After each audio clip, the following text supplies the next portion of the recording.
L'air sentait la sueur de pain et la colle blanche, c'était l'odeur d'une vie entière. Demain, tout disparaissait. Jérémy avait 63 ans, des mains crevassées comme du vieux cuir, des épaules usées mais droites. Depuis 43 ans, il travaillait ici. Il avait commencé à 16 ans à balayer les copeaux. Aujourd'hui, il était le patron, et le dernier. L'enseigne Menuiserie Le Fort serait décrochée au matin. Un promoteur immobilier avait racheté le bâtiment. Il n'avait pas besoin d'un atelier. Il avait besoin de 17 studios lumineux. La semaine avait été un ouragan. La banque appelait. Encore.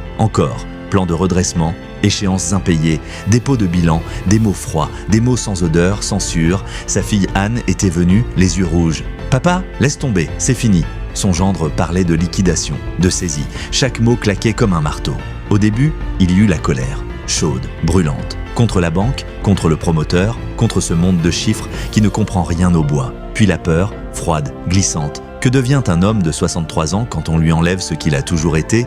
Et puis la honte, la pire, celle de se dire « j'ai échoué ». Ce soir-là, il nettoyait l'atelier, lentement, pas pour sauver l'entreprise, juste pour finir proprement. Sa main toucha quelque chose au fond de l'établi.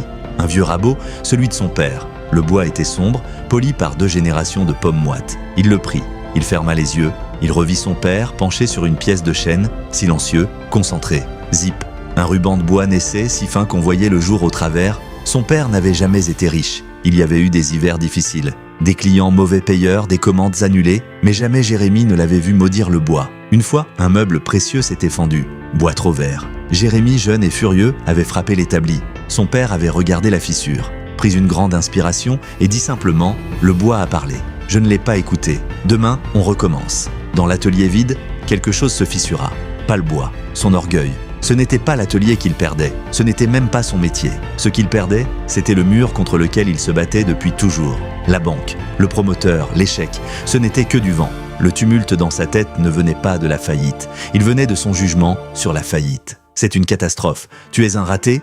Mais ça, c'était une voix, pas un fait. Son père ne lui avait jamais parlé de philosophie. Il lui avait appris quelque chose de plus simple. Il y a ce qui dépend de toi et ce qui ne dépend pas de toi. Le bois peut avoir un défaut caché. Toi, tu choisis de le travailler avec soin. Le client peut ne pas payer. Toi, tu as fait un meuble qui durera 100 ans. On peut t'enlever un bâtiment. On ne peut pas t'enlever ta manière de te tenir debout. Jérémy rouvrit les yeux. Les machines étaient silencieuses. Mais ses mains étaient toujours là. Son savoir était là. Sa capacité à choisir sa réaction était là. Ça, personne ne pouvait le saisir. Il prit son téléphone, il rappela la banque. « Gérard, c'est Jérémy ? Vous avez vos procédures. Faites-les. Je ne discuterai pas. Je ne me mettrai pas en colère. Vous faites votre travail, je fais le mien. » Il raccrocha. Pour la première fois depuis des semaines, il se sentait léger. Il passa 1 heure à ranger, pas par obligation, par dignité. Il balaya les derniers copeaux. Il huila les fers. Chaque geste était un choix de calme, un choix d'honneur. En quittant l'atelier, il prit le rabot de son père. Il n'avait aucun plan, pas d'argent, pas de promesse, juste une certitude. Demain, il se lèverait et il regarderait ce qui dépend de lui. Quelques jours plus tard, Anne vint le voir dans son petit appartement. Elle s'attendait à le trouver effondré. Il était à la fenêtre, une tasse de café à la main. Un merle picorait dans l'herbe. « Papa, ça va ?» Il se retourna. Ses yeux étaient de calme. « Je vais bien. » Elle n'en croyait pas un mot.